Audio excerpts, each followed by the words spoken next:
قطعت ليريكا ولكن باقي فيا اكتئاب وما عرفتش هاد المرحله فوقاش غادي تفوتني.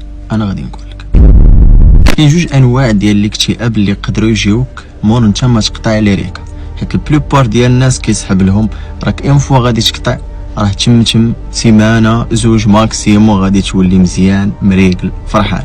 لا، اعراض الجسديه ولا المونك فاش كتبقى تحس براسك ما تقدرش تعيش بلا بها وما قادرش تكمل بلا بها، هو اللي عندك سيمانه زوج ماكسيموم وما كتبقاش تحس به. اما بالنسبه للمونك النفسي ولا الاعراض النفسيه على حساب، حيت شوف راني نجيك رجله تدخل الحمام ماشي بحال الخروج، عندك من شهرين حتى 3 شهور على حساب دمك ولا حساب شحال كنت كتكونسومي ولا حساب شحال ضارب في ليريكا. انا غادي نبغي نقول لك الا دازت اكثر من شهرين ولا 3 شهور وانت غادي بحياه مزيانه كلين، ما كتاخذ حتى مخدر اخر لا حشيش، ما كتشرب، ما كدير والو، يعني ماشي تقول لي حشيش راه هانيه، الا ما كنتش كدير والو، كتاكل مزيان، كتنعس مزيان، كلشي مزيان، ولكن باقي فيك ديبرسيون، باقي فيك اكتئاب، يعني انت من نوع الزوج اللي هضرنا عليه في البدايه. في هذه الحاله خصك ضروري تشوف طبيب مختص، حيت تقدر تكون عندك شي صدمه قديمه ولا شي اكتئاب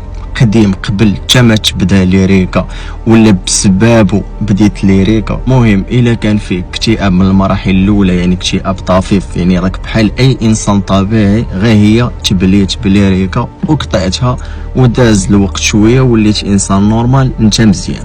ولكن الا كنت من نوع الزاوج خصك تشوف الطبيب وما تغفلش على هذا الشيء، حيت راه بزاف ديال الناس اللي انتحر اللي وصلتوا لمراحل صعاب. هذا الشيء راه كاين، راه ماشي غير كنقولوه، ولا هذا الشيء راه كاين.